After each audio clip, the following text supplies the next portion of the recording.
talk with city officials today about the issue. He joins us in Wausau with details. Rashad?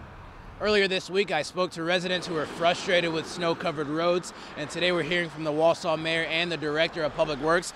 They both tell me a shortage of plow workers makes it difficult to keep all of the roads clear. It is winter, it is Wisconsin. You're going to have snow. And a record-breaking year of snowfall adds a tremendous amount of work for plow crews. They're out, they typically drive 16 to 18 hours during the snow event. Which means on top of that, current employees are having to work overtime. We're basically down 5 plow routes. And so during a typical storm, which is somewhere around 6 inches, each plow route is about 10 hours. There's over 500 miles and 26 plow routes that crews are responsible for. And a shortage of workers delays the process a bit. It takes time to get the streets and everything plowed. Unfortunately, it might not be as timely as some people want, but we do have a very dedicated workforce. The quest as far as getting new staff trained, hired and trained, and everything back up to snuff, it's going to take a little time. We don't have a backup crew, and so if they're out plowing during a long event, the duration of the event, and they've hit that 16 hours, we'll pull the drivers off. Send them home to get some sleep, anywhere from 4 to 8 hours. City officials say there are a few different reasons for the shortage, including the long hours, retirements, verbal abuse from residents at times, and wages. You not only have the wages, though, you have the benefit packages. And if the benefit packages are similar, but they're going to make $1 or $2 more an hour at another municipality or another location, for a young family, that's pretty significant. The city currently has 9 new drivers in training, but there are still openings. The director of Public Works tells me they were short 5 drivers this last snowstorm, and they still have 3 positions to fill. In Wausau, Rashad Williams, News 9 WAOW. Thanks, Rashad. And nice quiet weather. Yeah, and the warmer temperatures probably helped to melt some of that snow and ice. That's right. A little bit of an early January thaw today certainly has helped to improve the road conditions in the area from the mess that we had the past several days. We have plenty of cloud cover overhead as we're pushing into the evening, but not much is falling from those clouds.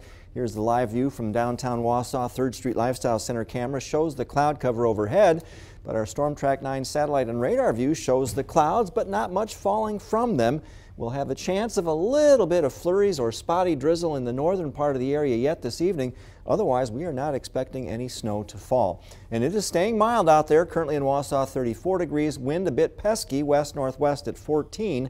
Gives us a wind chill of 25 degrees. So our forecast through tonight, staying cloudy. The winds will subside this evening, and we'll trend a little bit cooler down to a low tonight of 23 in Wausau. That cooler theme will continue somewhat, and we have a little bit of snow on the way too. I'll have the update in a few minutes. All right, look forward to that, Mike. An area man accused of construction fraud in several different counties has reached a plea deal. Raymond Marshall will spend 30 days in jail and 3 years of probation after being found guilty of theft in Marathon County. The owner of Marshall Enterprises is accused of taking clients' money without finishing jobs in Portage and Lincoln counties. A judge also ordered he pay $9,000 to the victim. And starting today, it will be easier for you to get a copy of birth and marriage certificates in the Badger State. You can now go to any county's Register of Deeds office to get copies of those documents as long as the birth or marriage took place in Wisconsin. The state is also looking to expand the courtesy to other records, making those accessible statewide. A conservative law firm is asking a judge to force the Wisconsin Elections Commission to remove more than 200,000 voters from the rolls. Last month, a judge ordered the purge of voters who may have moved and didn't respond within 30 days to a notification sent by the Elections Commission in October. The commission is appealing the ruling and asking the order be put on hold, but the firm wants to fine the commission $12,000 a day until the voters are removed. Fewer medical students are coming from this area from rural areas these days. Now, according to a new study, that's a strong predictor for the future of rural medicine. News 9's Tom Lally is live in the newsroom with how it could affect you. Hey, Tom. Hey, Phil, Melissa. The study was conducted in the Midwest and reflects trends across the country. Here in central Wisconsin, a number of programs aim to address that shortage.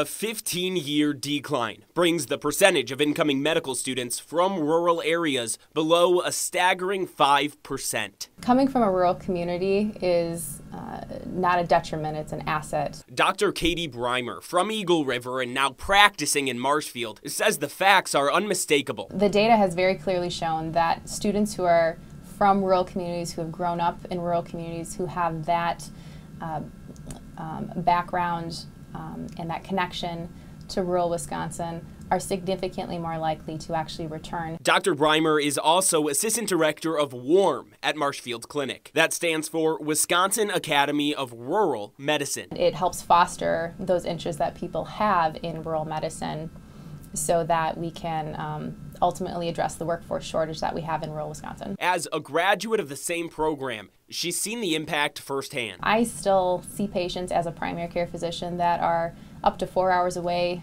into northern Wisconsin as well as the UP of Michigan. In Wausau, the Medical College of Wisconsin's Central Wisconsin branch aims to fill that same gap. In order to get those numbers up, you need to make a very conscious effort. So we are specifically seeking out applicants who come from rural backgrounds. The school's Wausau campus allows students to practice in hotspots like Rhinelander, Tomahawk, and Anago that have a further reach to surrounding rural areas. So far, the Central Wisconsin campus